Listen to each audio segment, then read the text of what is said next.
সকলোকে নমস্কাৰ জনাইছোঁ। আপোনালোকৰ প্ৰত্যেকটো ক্ষণ সুন্দৰ হওক, সকলোৱে সমৃদ্ধি হওক। আহক অগ্ৰগতিৰ বতৰা। মনে বিচৰা আশা আকাংক্ষাই যাতে পূৰ্ণতা লাভ কৰে তাৰ বাবে প্ৰাৰ্থনা মা ভগৱতী মা কামাখ্যাৰ শ্ৰীচৰণত জনাইছোঁ অজস্ৰ প্ৰণিপাত। সকলোৱে পৰিপুষ্ট হওক, সকলোৱে সমৃদ্ধি হওক, সকলোৱে সুস্থতা লাভ কৰক, তাৰে কামনা বিশেষভাৱে আৰম্ভ কৰিছোঁ। ৰাজনৈতিক জগতত এক বাতাবৰণ চলি আছে অসমত সমাগত বিধানসভা নিৰ্বাচন আৰু সমাগত বিধানসভা নিৰ্বাচনত যিহেতু আমাৰ বিশেষ কিছু ব্যক্তিৰ ওপৰত দৃষ্টি নিক্ষেপ হৈ থাকে, সেই কিছু ব্যক্তিৰ বিশেষ তথ্য লৈ আজি আপোনালোকৰ মাজত এই বিশেষ ভিডিঅ' প্ৰস্তুত কৰিবলৈ ওলাইছোঁ। সমাগত আমাৰ বসন্ত নৱৰাত্ৰি উৎসৱ হিন্দু নৱবৰ্ষ। বসন্ত নৱৰাত্ৰিৰ সকলোকে শুভেচ্ছা জ্ঞাপন কৰিছোঁ। মা দুৰ্গা দেৱীৰ আশীৰ্বাদত সকলোৰে সমৃদ্ধি হওক, অগ্ৰগতি হওক। সকলোৱে যদি দুৰ্গা দেৱীৰ এইকেইদিনত পূজা অৰ্চনা কৰিব বিচাৰে, দশম মহাবিদ্যাৰ পূজা অৰ্চনা কৰিব বিচাৰে, নৱ দুৰ্গাৰ পূজা অৰ্চনা কৰিব বিচাৰে, সকলোতকৈ উত্তম সময় বুলি কোৱা হয় এই বসন্ত নৱৰাত্ৰিৰ সময়খিনি। আজি অমাৱস্যা তিথি। বিশেষভাৱে 19 তাৰিখৰ পৰা মাৰ্চ মাহৰ 19 তাৰিখৰ পৰা বসন্ত নৱৰাত্ৰি আৰম্ভ হৈছে। মাৰ্চ মাহৰ 19 তাৰিখৰ পৰা যি বসন্ত নৱৰাত্ৰি আৰম্ভ হৈছে, এই 9টা দিনত কৰা শুভ কিছু কৰ্ম আপোনালোকে ভালকৈ যদি আপোনালোকে এনেধৰণৰ কিছু কৰ্ম কৰে, দান দক্ষিণা কৰে, পূজা অৰ্চনা কৰে, অতিকৈ শুভ ফল লাভ কৰিব পাৰি, শুভ ফল পাব পাৰে। এই বিশেষ তথ্য আপোনালোকক এইকাৰণে জনাইছোঁ, যিসকল ব্যক্তি আমাৰ ভিডিঅ'সমূহ চাই নিশ্চয়কৈ হিন্দু সনাতন ধৰ্মৰ লগত সকলোৱে জড়িত। হিন্দু সনাতন ধৰ্মী, বিশেষভাৱে হিন্দু সনাতন ধৰ্মী লোকসকলৰ মা দুৰ্গাৰ পূজা অৰ্চনা, বসন্ত নৱৰাত্ৰিৰ যি বিশেষত্ব, সেই বিশেষত্ব সকলোৱে জানে। তাক মই দ্বিতীয়বাৰ ক'বলৈ প্ৰয়োজন নাই। তথাপিতো এইখিনি কথা আপোনালোকক কৈছোঁ। কেতিয়াবা আমাৰ কি হয়, বিভিন্ন ধৰণৰ কৰ্মৰ ভেজালতেই হওক, বিভিন্ন ধৰণৰ কৰ্মৰ প্ৰেছাৰতেই হওক, কিছু তাৰিখ সময় আমি পাহৰি যাওঁ। গতিকে সকলোকে মনত পেলাইহে দিছোঁ। অম্বিকা আলিকি নমানিক শুভ্ৰদিকৰ কামলবা আছিল দুৰ্গা দৈব্যই নমঃ সৰ্বে সৰ্বদা সৰ্বে ভূতসা মহিমাং দেৱী দুৰ্গে ৰক্ষতু মহামাই নমস্তুতে। এতিয়া কথা হৈছে, যিহেতু সমাগত বিধানসভা নিৰ্বাচনত বিশেষভাৱে আমাৰ ভাৰতীয় জনতা পাৰ্টীৰ চলি যোৱা চৰকাৰখন, যি মুখ্যমন্ত্ৰী ডাঙৰীয়া হিমন্ত বিশ্ব শৰ্মা ডাঙৰীয়া, ডক্টৰ হিমন্ত বিশ্ব শৰ্মা ডাঙৰীয়া আমাৰ মুখ্যমন্ত্ৰী, এই মুখ্যমন্ত্ৰীগৰাকীৰ সম্ভাৱ্য জন্মকুণ্ডলী মই পঞ্জিকাত উপলব্ধ পাইছোঁ। তাৰ তথ্যখিনি আপোনালোকক জনাব বিচাৰিছোঁ, কি ধৰণে পৰৱৰ্তী ফলাফল আহিব পাৰে। যিহেতু বিধানসভা নিৰ্বাচন আহি আছে, মাজত মাত্ৰ 2টামান দিন, তাৰ পাছতে আমি ভোটদান কৰিব লাগিব। গতিকে গোটেইখিনি তথ্য, অকল পঞ্জিকাৰ তথ্যখিনিয়ে মই আপোনালোকক জনাব বিচাৰিছোঁ, যে পঞ্জিকাৰ তথ্যখিনি আপোনালোকে যাতে জানিব পাৰে, কি ধৰণে ফলাফল পাব পাৰে, পৰৱৰ্তী সময়ত পৰৱৰ্তী পৰ্যায়ত কি ধৰণে তেওঁৰ ফলাফল আহিব পাৰে, গোটেইখিনি তথ্য আপোনালোকক এই ভিডিঅ'টোৰ যোগেৰে জনাবলৈ চেষ্টা কৰিম। আপোনালোকৰ যদি মোৰ সৈতে কথা পাতিবলগীয়া কিবা থাকে, হোৱাটছআপত মেছেজ প্ৰেৰণ কৰিব পাৰে। স্ক্ৰীণত নম্বৰ এটা দি দিছোঁ, আপোনালোকে হোৱাটছআপত মেছেজ প্ৰেৰণ কৰিব। আপোনাৰ জন্মগোষ্ঠী বনাব লাগে, জন্মকুণ্ডলী বনাব লাগে, বা বিভিন্ন ধৰণৰ জ্যোতিষীয় সমিধানৰ বাবে আপোনালোকে যোগাযোগ কৰি চাব পাৰে, মোৰ সৈতে কথা পাতিব পাৰে, হোৱাটছআপত মেছেজ প্ৰেৰণ কৰিব পাৰে। এতিয়া সন্মানীয় মুখ্যমন্ত্ৰী হিমন্ত বিশ্ব শৰ্মা ডাঙৰীয়াৰ সম্ভাৱ্য জন্মচক্ৰ অনুযায়ী বিশেষভাৱে জন্মৰ তাৰিখ হৈছে 1/2/1969 চন 18 মাঘ শনিবাৰ। জন্মৰ সময় 5:55 বুলি কোৱা হৈছে। জন্মৰ স্থান যোৰহাট, অসম। এই তথ্যৰ অনুযায়ী বিশেষ এই যে সম্ভাৱ্য কুণ্ডলী, এই কুণ্ডলী প্ৰস্তুত কৰি লোৱা হৈছে, আৰু ইয়াৰ অনুযায়ী মই ফলাফলখিনি আপোনালোকক জনাবলৈ চেষ্টা কৰিম। বিশেষভাৱে জন্মচক্ৰ অনুযায়ী মকৰত লগ্ন বুলি কোৱা হৈছে। লগ্নত ৰবি বুধ অৰ্থাৎ বুধাদিত্য ৰাজযোগ লগ্নতে পোৱা গৈছে। ভাতৃস্থানত শুক্ৰ গ্ৰহ তুংগী বুলি কোৱা হৈছে। শনি ৰাহু নিচ অৱস্থাত আছে।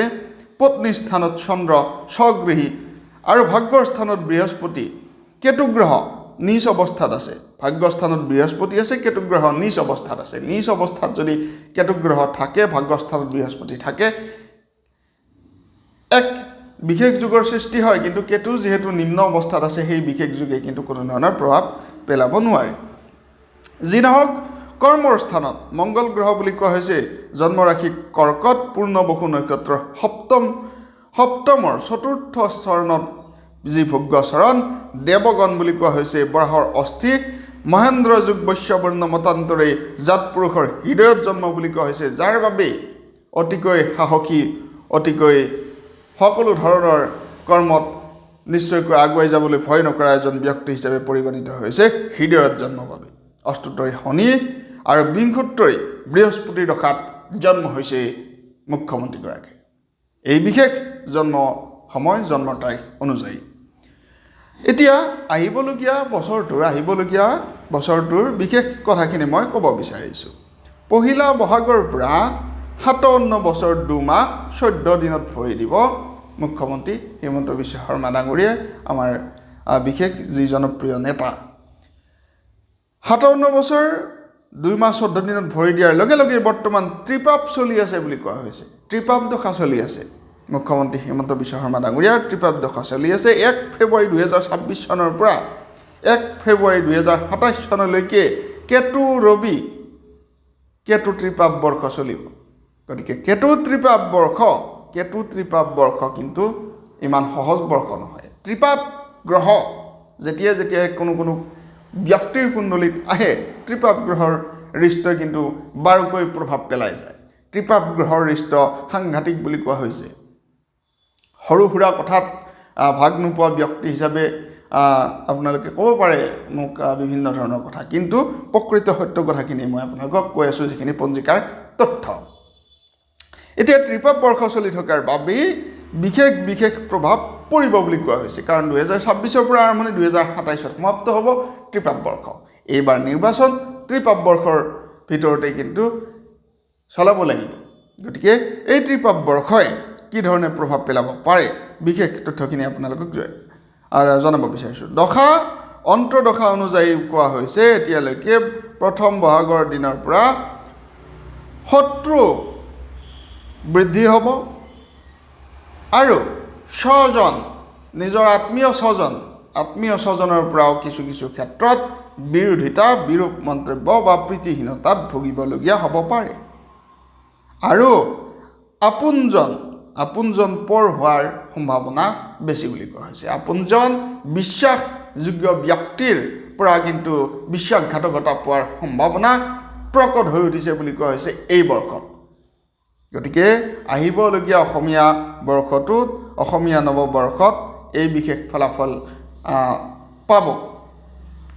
ফলাফল তেওঁলোকে পাব যদিহে ইয়াৰ কোনো ধৰণৰ প্ৰতিকাৰ ব্যৱস্থা তেওঁলোকে লোৱা নাই তেনেহ'লে কিন্তু ইয়াৰ বিৰূপ ফলাফলো পাব পাৰে গতিকে গোটেইখিনি পঞ্জিকাৰ তথ্য মই আপোনালোকক জনাইছোঁ বিশেষভাৱে যদি কোৱা হয় এই বৰ্ষত দৈহিক শত্ৰু থাকিব বুলি কোৱা হৈছে আৰু বিশেষভাৱে আত্মীয়জন শত্ৰু হোৱাৰ সম্ভাৱনাও দেখা দিছে এই বৰ্ষত বিভিন্ন ধৰণৰ ৰাজনৈতিক বা ৰাজনীতিৰ সুপ্ৰভাৱত কিছু ক্ষেত্ৰত সুনাম হ্ৰাসো হ'ব কিছু ক্ষেত্ৰত ৰাজনৈতিক জগতত অতিকৈ যি সুনাম আছিল সেই সুনাম হ্ৰাস হোৱাৰ সম্ভাৱনাও দেখিবলৈ পোৱা গৈছে আৰু আনফালে আমি যদি কওঁ শত্ৰু দল সংগঠন বিভিন্ন ধৰণৰ দল সংগঠন শত্ৰু ভাৱত থকা দলসমূহ বিপৰীত পন্থৰ দলসমূহ বিপৰীত ব্যক্তিসমূহে গা কৰি উঠিব বুলি কোৱা হৈছে বৃহস্পতি ৰাহু কেতুৰ প্ৰতিকাৰে আকৌ কৈছোঁ বৃহস্পতি ৰাহু কেতুৰ প্ৰতিকাৰে এই বিশেষ কৰ্মখিনিত কিন্তু সুফল দিব বৃহস্পতি ৰাহু কেতুৰ যদি প্ৰতিকাৰ ব্যৱস্থা কৰি লয় তেনেহ'লে এই বিশেষ যি আত্মীয়জনৰ পৰা হতাশা পোৱা বা আত্মীয়জনৰ পৰা প্ৰতাৰণা পোৱা বিভিন্ন ক্ষেত্ৰত দল সংগঠন আদি শত্ৰু হৈ যোৱা বা শত্ৰুপক্ষৰ ভয় গুপ্ত শত্ৰুৰ ভয় ইত্যাদিৰ পৰা কিন্তু সহজতে পৰিত্ৰাণৰ উপায় হৈছে বৃহস্পতি ৰাহু কেতুৰ প্ৰতিকাৰ বুলি কোৱা হৈছে এনেধৰণে কৰিলে বিশেষভাৱে যি সন্মান সুনাম এই সুনাম কিন্তু কোনো কাৰণতে হ্ৰাস নহ'ব। গতিকে মুখ্যমন্ত্ৰী ডাঙৰীয়াৰ যিহেতু হিন্দু সনাতন ধৰ্মৰ লগত বিশেষভাৱে বিশ্বাসী, বিভিন্ন ধৰণৰ কৰ্মকাণ্ড তেওঁ কৰে, গতিকে বিশেষ বিশেষ পূজা অৰ্চনা বা বিশেষ বিশেষ প্ৰতিকাৰে তেওঁক এই ধৰণৰ সুফল দিব পাৰে। আমি ক'বহে পাৰোঁ। বিশেষ কৰ্মখিনি তেওঁ কৰিছিলে নাই সেয়া সময়ত পৰিলক্ষিত হ'ব। অসমৰ মুখ্যমন্ত্ৰী মাননীয় ডক্টৰ হিমন্ত বিশ্ব শৰ্মাদেৱৰ বৰ্তমান অসম বিশেষ যদি আমি কওঁ তেনেহ'লে অসম ৰাজ্যৰ মুখ্যমন্ত্ৰীৰ অৱস্থাত আছে, যদিও বা কৰ্মৰত অৱস্থাত নাই, মডেল কোড অফ কণ্ডাক্ট লাগি আছে। গতিকে এই ক্ষেত্ৰতো কিন্তু তেওঁ মুখ্যমন্ত্ৰী অৱস্থাত আছে। তেনে ক্ষেত্ৰত পৰৱৰ্তী সময়ত কি ধৰণে ফলাফল আহিব তাক আমি যদি চাবলৈ যাওঁ, পোনপটীয়াকৈ তেখেতৰ জন্ম বছৰত কোৱা হৈছে সন্নাৰী চক্ৰ, কালচক্ৰ, ত্ৰিপাপ যুগ আদিৰ প্ৰভাৱ ৰাজনৈতিক পথাৰখনতো শুভ ফলৰ সেই প্ৰতিফলন দেখিবলৈ পোৱা যায়। গতিকে শুভ ফল আহিব বুলি কোৱা হৈছে।